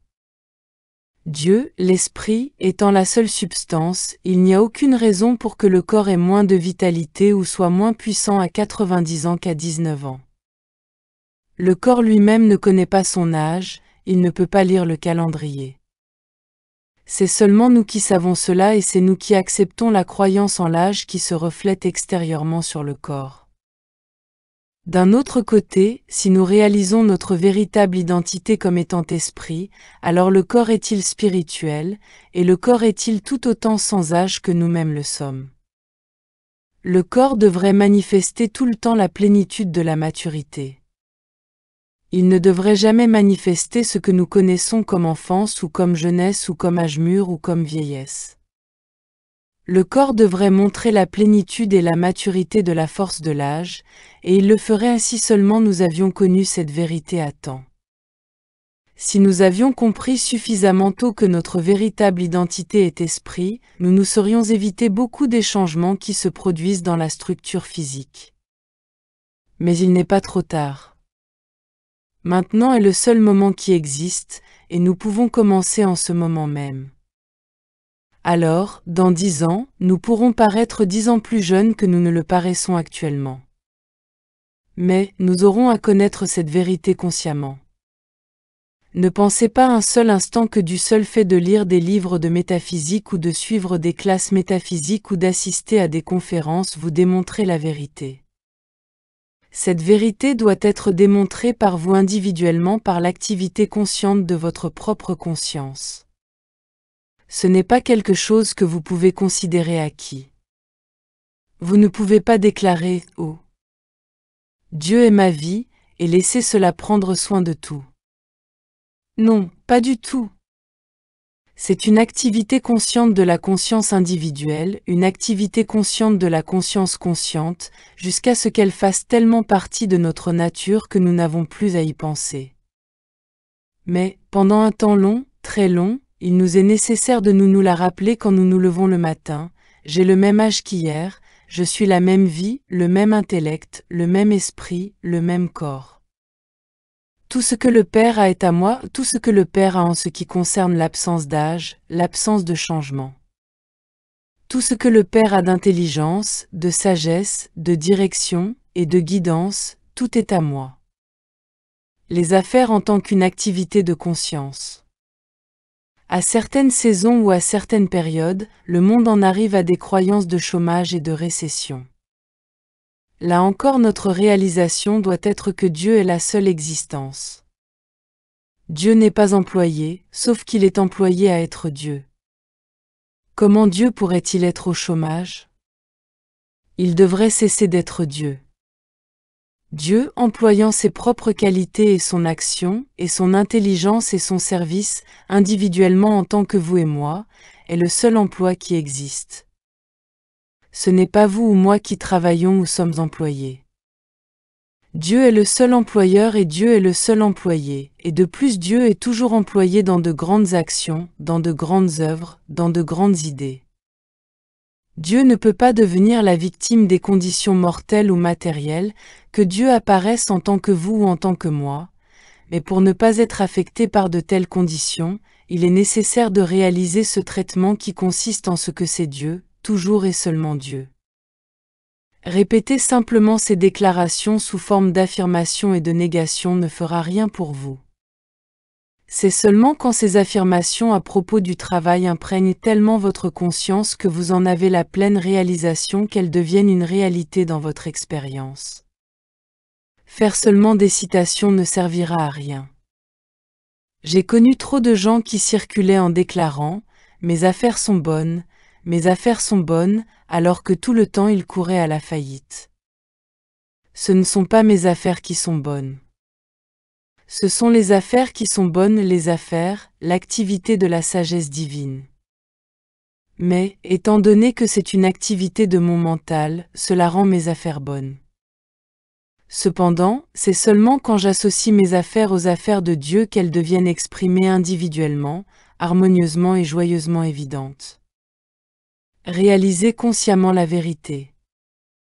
La même chose s'applique aux relations familiales. Nous avons tous vu des familles déchirées, écartelées par l'incompatibilité d'humeur, par le péché, la maladie ou quelque autre condition de l'expérience humaine. Pensez-vous qu'il y a quelque Dieu mystérieux qui surveille vos relations familiales? Ne croyez jamais cela. Si votre foyer devient un foyer divisé, si votre famille est séparée, c'est parce que vous n'y faites pas consciemment quelque chose. C'est parce que vous ne traitez pas consciemment. C'est parce que vous ne prenez pas consciemment le sujet de la famille, mari, femme et enfant dans votre conscience, demandant au Père la lumière, une guidance, de l'aide et la sagesse intérieure. De la même façon, nous sortons et conduisons notre voiture et quelquefois nous pensons, l'Esprit est le conducteur et est assis au volant de ma voiture, aussi tout se passera-t-il bien. Mais nous rappelons-nous d'inclure le monde entier en cela?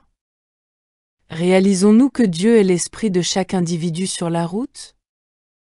Non, au lieu de cela, nous nous plaignons probablement de la conduite d'une autre personne sur la route en même temps que nous déclarons que Dieu est notre esprit individuel.